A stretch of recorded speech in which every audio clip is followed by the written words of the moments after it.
The final episode is such a great build for everywhere we've been in season 2 and promising what's to come.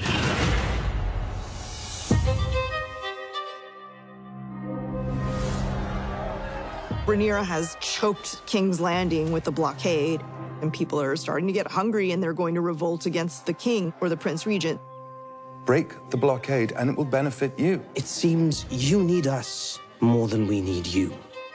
There is a Lannister navy, there is a Hightower navy, but they're on the other side of the blockade. And so they end up going to bargain with the Triarchy, which Tywin is very not on board with, but ends up having to do. But it's a sign of how extreme their position is. This is where the seat of power sits, and this is a very rich cartel of 3 different nations that are in the shipping and piracy business. And they hate Westeros, and they want to seek a profit off of them. He gets sent to Pirate Land to treat with the pirates, to see if he can get the Triarchy to ally with the Greens. Admiral Lohar. He needs to impress me before he can get what he wants. I put him through absolute hell. Singing was the worst. I can handle mud wrestling, but singing's miserable. But it worked because Tywin can't sing. She's a bonkers character that feels like one of these very colorful characters ripped right out of the pages of George's books. The people there take her entirely seriously, and we're sort of looking at her the way that Tywin does, which is, what's going on, and is this real? One of our season highlights was bringing in Shirako Lohar, and it can be a rough show. It's grim, it's a war, a lot of people die. So having that moment of levity and just sort of off-kilterness was really important to us and a really welcome little bit of fun. A jest, my lord. How goes the sea snake? I've given her a new name. The Queen Who Never Was. We really wanted to find a way for him to honor and keep alive the memory of Rhaenys, because it shows the arc that he's been on across the season, where much of his life was about him and his own glory. I mean, he named his ship after himself. Corlys always went out to sea, so Rhaenys never felt like his priority.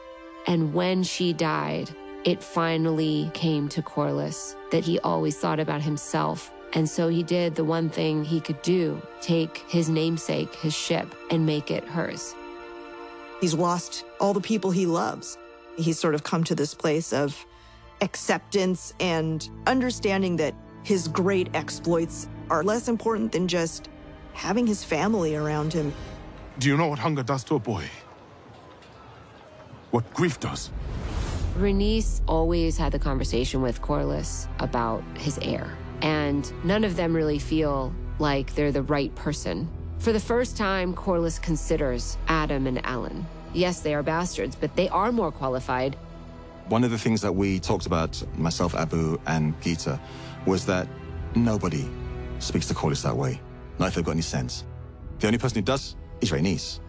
When it came to the tirade, this emotional speech, it came down to the words and playing off Steve and his reactions. Alan doesn't expect it coming out of him. I wasn't expecting it coming out of me either. Like, it was one of those moments where I genuinely felt like I could really let go. I am trying to help you. Now you remember I live. He watched me with my other son picking up wonderful gifts and walking into the castle. And he, who knew I was his father, had to grow up in poverty. For me then to come into his life and sort of go, I'm trying to help you, well, of course he's going to be resentful. You understand the hurt and everything that he's carried for all of these years. You see the way it lands on the sea snake. And I think he knows that he hasn't been the patriarchal figure that he needed to be to these guys, but I don't think he realizes until this moment the cost that it had on this human being. If it is all the same, I will decline any offers of help.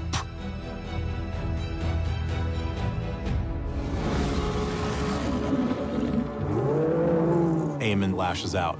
It's also a strategic act because Sharp Point is the seat of House Massey, who serves on Rhaenyra's council as a punishment to them for siding with the Pretender. Aemond is showing that he's not running, he's burning cities filled with innocent people instead. Aemond is now, for the first time this season, I think, scared. From the time in season 1 when he got Vhagar as a boy, that's changed his entire outlook.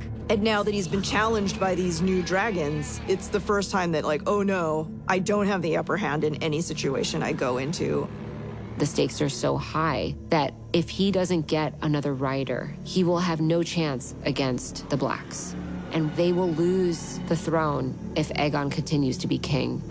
In his mind, he's doing what's right for his house. Why must I run? Because the Prince Regent is going to kill you. I think in Larys's experience, those who look through you, they never see you coming. That's what he's trying to say to Aegon is, as long as Aegon is not a threat, he's relatively safe. Larys sees the light at the end of the tunnel, or at least he's made Aegon think he knows what that could be. After his encounter with Aemond in episode 6, Aegon knows that Larys is correct. In that moment, Aemond gets desperate with the newfound potential threat. He overextends and gets forceful with Helaena.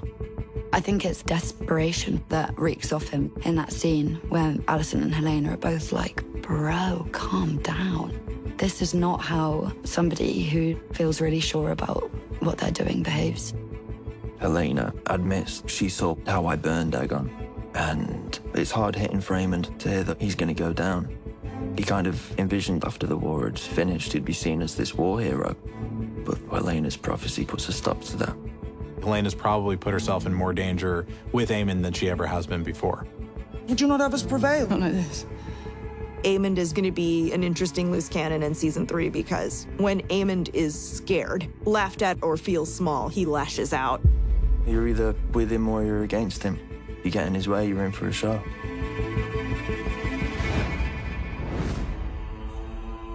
All your life, you've sought to command your own fate. But today you are ready. There are different magics and worlds in play here in George's universe. And Alicent has been a bit of a guide for Daemon and has made him ready for this thing that Alicent is going to show him that he was not ready for in episode 3 when he showed up at the castle. He's evolved in some way and he's ready to see the future. We wanted Daemon to have this final experience that was undeniable to him. He's somebody that has rejected the supernatural his entire life. We definitely wanted to tie what Daemon sees to Game of Thrones because where it picks up, it's Daenerys Targaryen finding those eggs. She is a descendant of Daemon and Rhaenyra, and so what he ends up seeing is that he's just this tiny piece of this massive story, and once you start to see that, you gain an entirely different perspective. This vision brings Daemon into the story of Fire and Ice and takes him to his death. And after his death, it shows him that if he continues to only think of himself, great loss will be had. And then he sees a hope. We know it's Daenerys, but he doesn't know who it is. I mean, he sees a White Walker, which is cool. I was like, come on, that's cool. Even though Rhaenyra and Daemon are not going to save the realm from the White Walkers, their actions do have an impact on how that future is going to play out. You know your part. To evolve from the character that stormed out of Dragonstone in episode 2, we had to see Daemon go through all of his trials and tribulations, and Rhaenyra not knowing what Daemon is going to do. And you believe he is changed, and he sees that he is not the player, but a piece on the board, as Alice tells him. He sees Rhaenyra on the throne, and I think it gives him the confidence in himself to go, I serve you, and I'm yours. And it's not that everything's been resolved, but Daemon realizes that his job is to facilitate Rhaenyra getting to the throne, and that he understands now that Viserys wasn't trying to punish him, and so he's able to let go of his anger at Rhaenyra, just sort of let everything go, and let's go do this together. I'm on your team. She wasn't sure throughout the entire season if he was going to try to set himself up as king, and it's this moment of validation that she gets from him that I think is incredibly meaningful. We fight for our queen!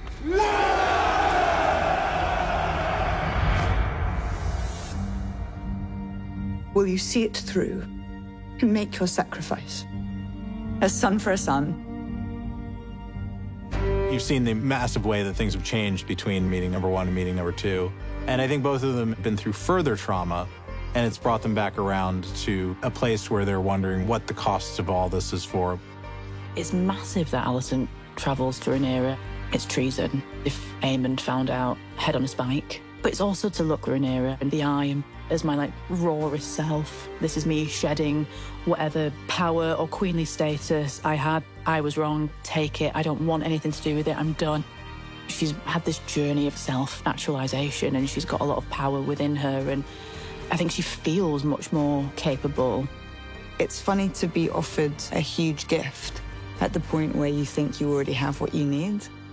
The climax of that scene is Rhaenyra, I'm going to have to kill your son, and Alicent acceding to it, which is huge for Rhaenyra because that is not something that Alicent would ever have done before. So I think that causes her to really believe what Alicent is saying. Rhaenyra has these new dragon riders. She's just gotten Daemon back. She has this big army. If she wanted to, she could probably win this war herself, but at the cost of thousands and thousands of lives. And then she's sort of given this back door by Alicent. And so I think we leave season 2 with Rhaenyra in this place of what am I going to do? It's such a beautiful scene and so wonderfully written by Sarah, wonderfully performed by Em and Olivia, and Gita beautifully directed it. And the way it launches us into the 3rd season and the unknown of what's to come, it's a tour de force. There's so much in play. There are armies, there are dragons, there's castle strongholds and political maneuvering, but at the end of the day, it comes down to these 2 women trying to figure it out. The Lannisters are arriving in the Riverlands. The Hightowers are marching through the Reach. The Winter Wolves are coming from the north. The Triarchy sailing. We see the Sea Snake going back out to sea. Daemon has his army in the Riverlands. Alicent's 4th son on his dragon. The Blue Queen is now flying in support of this massive Hightower army. We find Otto in this cell somewhere, and we don't know quite where he is or what happened to him. Rhaena discovers a dragon, and we see a forest outside of King's Landing, and there is Aegon. Larys and Aegon basically escaped King's Landing because shit's about to hit the fan. It's just a reminder of things have been put in motion which they can't pull back. And similar to Daemon's vision, where you're seeing the things that are all going to come to play a part in the whole story. While this season was very much about the fits and starts of an early medieval war, season 3 is clearly going to be about total war. I think Team Black are in ascendancy. A desperate Aemond is a dangerous Aemond. I will never, ever concede. The whole thing is just so volatile. Baela's going to do whatever it takes, whatever it comes down to, she's prepared to do. She has the better hand and an inevitably positive shot at the throne. The pendulum could swing the other way very quickly. We shall see who the last man standing is.